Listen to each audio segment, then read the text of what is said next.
Sure, I did see Terrence Crawford with a big smile ringside as you were beating up on Teofimo. You know, you have the likes of Andre Ward, Clarissa Shields, Terrence, obviously, and Mayweather backing you up. Do you feel like, you know, at this time, it was almost like a collective win for not just you, but your team as well, after all the, you know, shit talking that Teofimo did? Not just you, but everybody in your team. Yeah, I got the last laugh tonight. Like I said, I appreciate Floyd, Clarissa, Bud, Andre Ward. I'm glad to have these relationships in boxing. I'm glad to be able to call them and pick their brains and get better at my own craft. So shout out to them. Shout out to my guy, Eddie Hearn. He been supporting me from the jump. He's a real promoter. He's probably one of the best promoters in boxing. So The celebration hadn't even ended before the politics began. Just hours after Shakur Stevenson put on a masterclass performance to dismantle Teofimo Lopez and snatch the WBO super lightweight title, the World Boxing Council decided to crash the party. They didn't send a congratulatory message or a proposal for a unification bout. Instead, they sent a notification that Shakur Stevenson, one of the top pound-for-pound talents on the planet, had been stripped of his lightweight world title. On the surface, it looked like a standard administrative move, a boring shuffling of papers. But if you listen to Shakur, this wasn't about rules or regulations. This was about cold, hard cash. Hey y'all, what's up, box fans? They didn't strip Shakur Stevenson. The WBC, boy, they ain't playing. They low down, boy. They didn't strip Shakur Stevenson of the 135-pound WBC title, y'all. Said due to, you know, the fact of, you know, homicide Hank Henry Armstrong, you know, after he held belts at, I think, featherweight, 147 and middleweight, they made it a rule that a champion can't hold a belt simultaneously.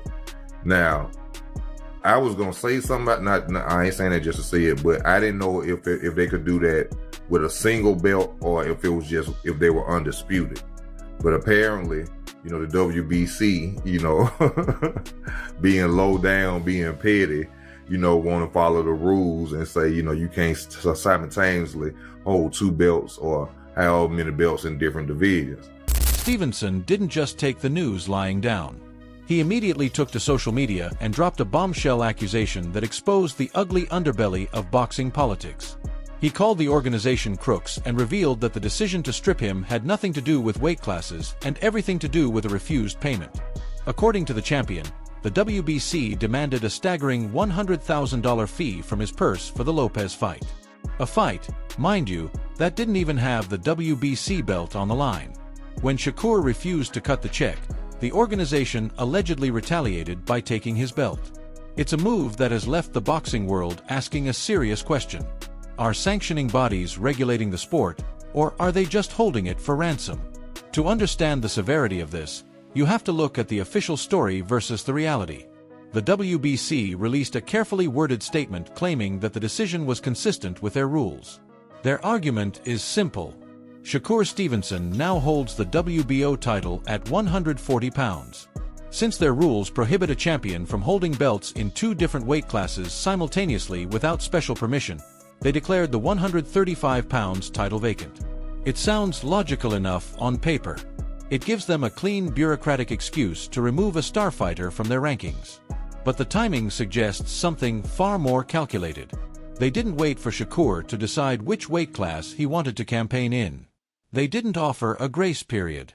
They moved with a speed that is rarely seen in boxing unless money is involved. In the light of champion Stevenson now being the reigning WBO super lightweight world champion and consistent with the WBC rules and regulation, the WBC has declared vacant its lightweight world title.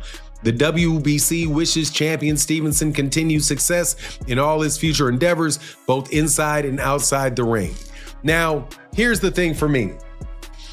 Yes, I'm sure that it is in the ring. I mean, it is in the rules that that you cannot hold a championship between the WBC and another sanctioning body in two different weight classes.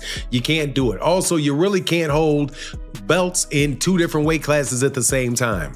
That said, I still think that the WBC's move and not allowing Shakur Stevenson to make the decision as to what he's going to do is a little bit of a spit in the face, and it is not the first spit in the face that camp has had from the WBC recently.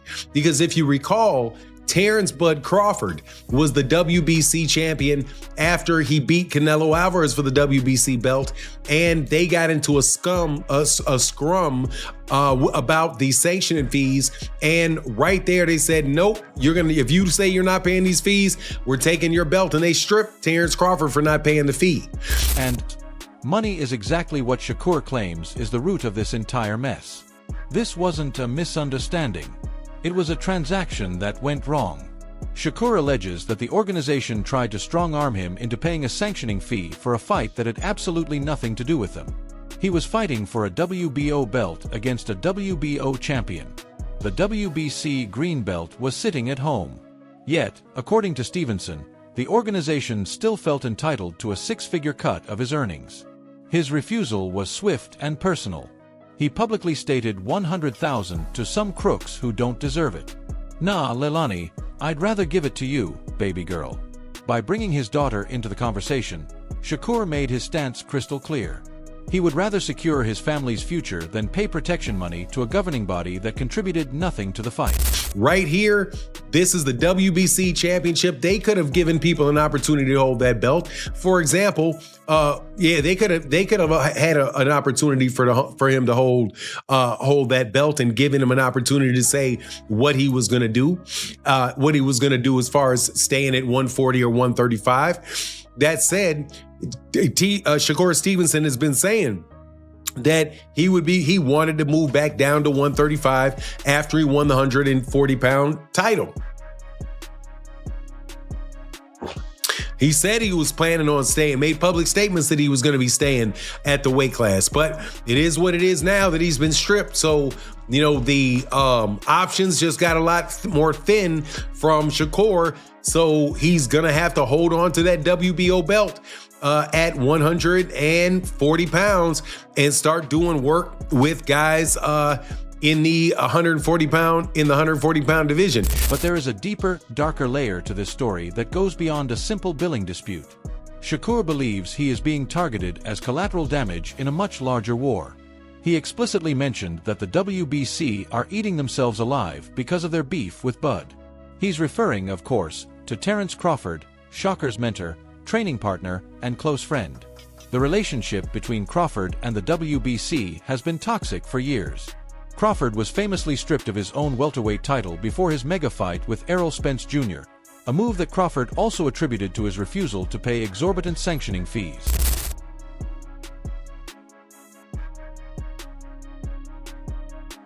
And no!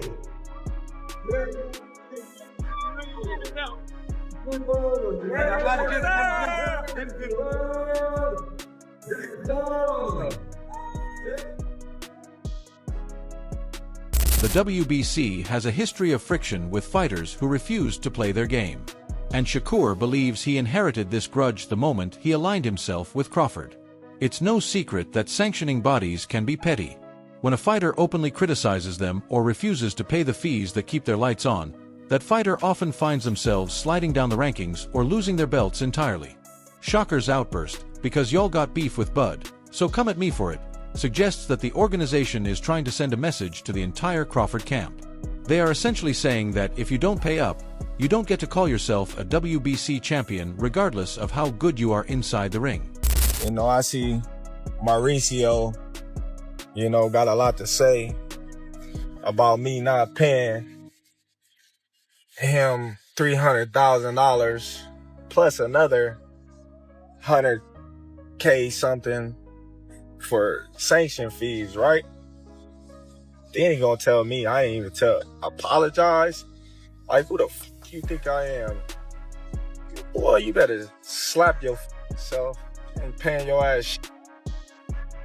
You talking about pay you $300,000? What makes you so better than any other sanction bodies? Huh? Answer that question. What makes you better than the WBO, the IBF, or the WBA? Everybody accepted what I was giving them.